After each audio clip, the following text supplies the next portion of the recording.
पर देखिए, चढ़ते बाजार में जेएसडब्ल्यू एनर्जी एक ऐसा स्टॉक है जिस पे दबाव देखने को मिल रहा है। 6.25% के करीब यहाँ पे दबाव देखने को मिल रहा है, डेंट पड़ता नजर आया। देखिए, तीसरी तिमाही में कंपनी के नतीजे थोड़े कमजोर रहे हैं। Q3 में कंपनी के रेवेन्यू 5.5% और अब प्रॉफिट 32% तक गिर गया है। एबिटा में भी 21% की गिरावट रही है। मार्जिन भी देखेंगे तो आप 7% से ज्यादा गिर गया। नतीजे और ग्रोथ आउटलुक पर बातचीत करने के लिए हमारे साथ जुड़ रहे हैं कंपनी के joint MD and CEO Sharad Mahendra ji. Sharad ji, very good morning, स्वागत है आपका CNBC आवाज पर। जिस तरीके से सर मार्जिन में दबाव देखने को मिल रहा है, क्या लोअर मर्चेंट रेट की वजह से तीसरी तिमाही में नतीजे कुछ कमजोर रहे? आपका क्या टेक है? जी, क्वार्टर में हमने ये देखा कि जो कंट्री में डिमांड ग्रोथ, कंजम्पशन ग्रोथ हुआ है वो करीब 2.6% का है।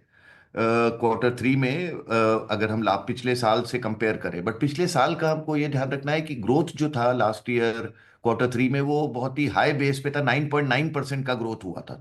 तो उस बेस पे 2.6% का ग्रोथ कम जरूर है, बट एब्सोल्यूट टर्म्स में अगर देखें तो it is not as bad जो हमने लास्ट 2-3 ईयर्स में कंजम्पशन देखा है। और पीक पावर डिमांड की अगर बात करें तो 224 गीगावाट की पीक डिमांड थी इस क्वार्टर में, जो कि लास्ट ईयर सेम क्वार्टर में 222 थी। तो उसी लेवल्स पे पीक डिमांड रही है।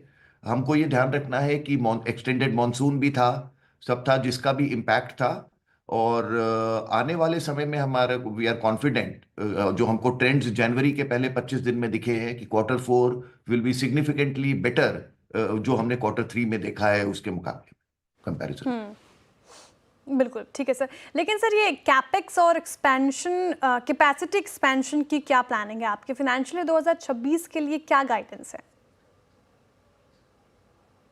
देखिए, अभी हमने जैसा पहले बोला था कि FY25 तक हम 10 गीगावाट कैपेसिटी पे पहुंचेंगे। और Q3 के एंड पे हम 8.12 गीगावाट पे हैं। और आज जब हम बात कर रहे हैं तो जनवरी में जो हमारे कैपेसिटी एडिशंस हुए हैं वो उसको लेके इन 25 दिन में तो हम ऑलरेडी करीब करीब 8.8 गीगावाट पे, 8,800 मेगावाट पे पहुंच चुके हैं। जिसमें कि हमने यूनिट 2 इंड भारत का जो हमने बोला था वो भी हमने सिंक्रोनाइज कर दिया है और वो अब COD होने जा रहा है उसका। Unit has been synchronize, wind capacity addition भी हुआ है और एक छोटा सा 125 मेगावाट का एक एसेट हमने एक्वायर भी किया है जनवरी में, हेट्रो पावर का। जो सब लेके हम ऑलरेडी 8.8 गीगावाट पे पहुंच गए हैं और मार्च तक 10 गीगावाट कैपेसिटी हम अचीव करने जा रहे हैं। इस 10 के गीगावाट के बाद में हमारे पास में और जो ऑर्डर पाइपलाइन टोटल है वो 18.2 है। तो टोटल पुट टुगेदर हमारे पास इस समय ऑर्डर पाइपलाइन 28.2 गीगावाट की है, जिसमें से करीब करीब 2/3 of the capacity already PPA भी टाइड अप है, जो 18 से 24 महीने में हमको कमीशन करने हैं।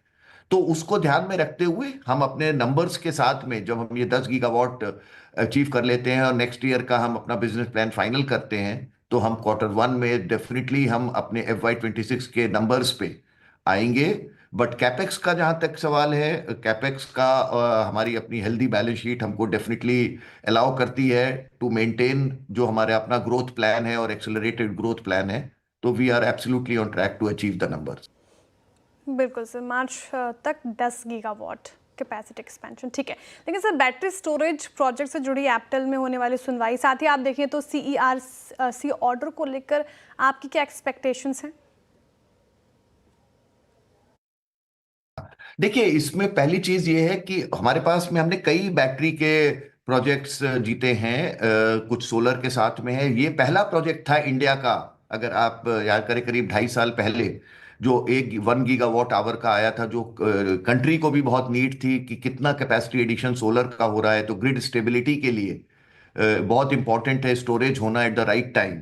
उसको ध्यान में रखते हुए ये जब बिडिंग हुआ था उस समय पे हम सब जानते हैं कि किस तरह के प्राइसेस थे बैटरी के प्रोजेक्ट एग्जीक्यूट करने के। और 8 बिडर्स ने, 8 कंपनीज ने इसमें पार्टिसिपेट किया था। बहुत ही ट्रांसपेरेंट ऑनलाइन बिडिंग थी जो सेकी ने कंडक्ट करी थी, और जिसमें कंट्री की लार्ज PSU ने भी पार्टिसिपेट किया था। और हमने अपनी capability of executing the project at low cost, हमने इसमें एक कैलकुलेटेड एग्रेसिव कॉल लिया था। और हमने ये 30 से 40% लोअर टैरिफ में as compare to some of the other bidders हमने ये जीता था, जो कि उस समय पे बहुत अप्रिशिएट किया गया था by ministry, by industry, by everyone.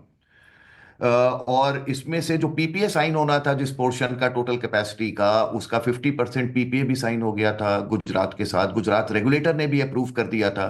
एक ये प्रोसेस है कि सीआरसी में ये टैरिफ एडॉप्शन होता है। तो अगर हम इस ऑर्डर को देखें तो उसमें क्लियरली ऑर्डर सेज कि सेकी ने इसको डिले किया, जिसकी वजह से ये हो रहा है। सफरर हमें सेकी ने इस दौरान हमसे, हमारे L1 होने के बाद 3 बार हमसे एक्सटेंशन मांगा कि वो प्रोसेस में उनको टाइम लग रहा है कंप्लीट करने में। हमने एक्सटेंशन दिया भी उनको, बट उसके सफरर हम हैं। और ऐसे बहुत पुराने प्रेसिडेंसेस हैं, जब टेक्नोलॉजी इवॉल्व कर रही होती है तो कॉस्ट ऑप्टिमाइजेशन होता है, तो उस समय कहीं ना कहीं स्टार्टिंग पॉइंट होता है। तो कितने प्रेसिडेंट्स हैं कि सोलर के 8 साल, 10 साल, 12 साल पुराने टैरिफ्स आज 2 ढाई रुपए, ₹2.60 चल रहा है, बट 10 रुपए, 12 रुपए, 15 रुपए के भी टैरिफ्स के पीपीए आज ऑनर करे जा रहे हैं। तो I think this is a very strong representation. It is timing, आज से नहीं कंपेयर कर सकते हैं। और हमको ये देखना है कि इसमें वायबिलिटी गैप फंडिंग भी थी गवर्नमेंट ऑफ इंडिया से। तो अपेरेंटली देखें, फॉर द यूजर ये नहीं है, ये बूट मॉडल था कि 12 साल ऑपरेट करके आप एसेट आपको ट्रांसफर करना है। तो सब चीज को देखते हुए ये हमने एप्टेल में अपील करी है, और हमें बहुत हाई कॉन्फिडेंस है कि एप्टेल इसको रियलिस्टिकली देखेगा और एक ऑर्डर पास होगा। मैटर इज सब जुडिस, तो will wait for what APTEL says, but हमारा कॉन्फिडेंस लेवल है कि पुराने प्रेसिडेंसेस को देखते हुए ये ऑर्डर शुड बी फेवरेबल। जी सर, बिल्कुल, बहुत ही अच्छी तरीके से आपने इसको आंसर किया सर। लेकिन आखिरी सवाल मेरी तरफ से ये होगा बजट को लेकर। देखिए, बजट आने में बस 2 दिन रह गए सर। बजट से आप क्या एक्सपेक्ट कर रहे हैं, क्या उम्मीदें हैं आपकी, और क्या लग रहा है आपकी स्टोरेज या रिन्यूएबल एनर्जी क्षेत्र में रिफॉर्म्स की ज़रूरत है? इस पर क्या कहना चाहेंगे आप? यस, आई थिंक जो आने वाले समय में रिन्यूएबल सेक्टर में ग्रीन एनर्जी ट्रांजिशन जो कंट्री का भी एक बहुत बड़ा फोकस है। आई थिंक जो सप्लाई चेन कंस्ट्रेंट्स देखे जा रहे हैं इस समय, चाहे वो सोलर सेल को लेके हो। आज सोलर से मॉड्यूल की कैपेसिटी इंडिया में काफ़ी ऐड हो रही है, जिसमें गवर्नमेंट ऑफ इंडिया ने भी काफ़ी एनकरेज किया, काफ़ी सपोर्ट किया। बट अगर हम सेल की कैपेसिटी देखें तो आज बहुत ही कम है। अगर हमको अपने मॉड्यूल्स पूरा मेक इन इंडिया करना है, आज सेल इंपोर्ट्स अलाउड है। आई थिंक वो बजट में जरूर से देखना है कि किस तरह से इंडस्ट्री को और सपोर्ट करें, एनकरेज करें to invest for wafer manufacturing, cell manufacturing also. पीछे गवर्नमेंट ऑफ इंडिया ने किया था, बट हम लोगों ने रिप्रेजेंटेशन दिया है कि ये बहुत, it has to be in a big way. Also encourage करें स्टोरेज और बैटरी सेल मैन्युफैक्चरिंग का, जो कि टेक्नोलॉजी, हाईली टेक्नोलॉजी डिपेंडेंट है, हाई इन्वेस्टमेंट एरियाज हैं for both mobility space as well as storage space.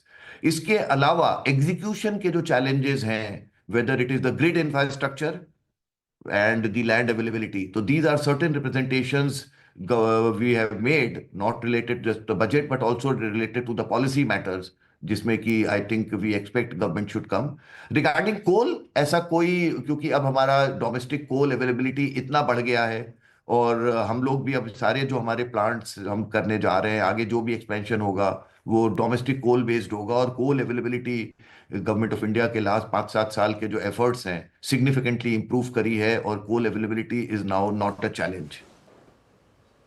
बिल्कुल सर, बहुत बहुत शुक्रिया हमारे साथ जुड़ने के लिए, तमाम सवालों के जवाब देने के लिए बहुत शुक्रिया सर।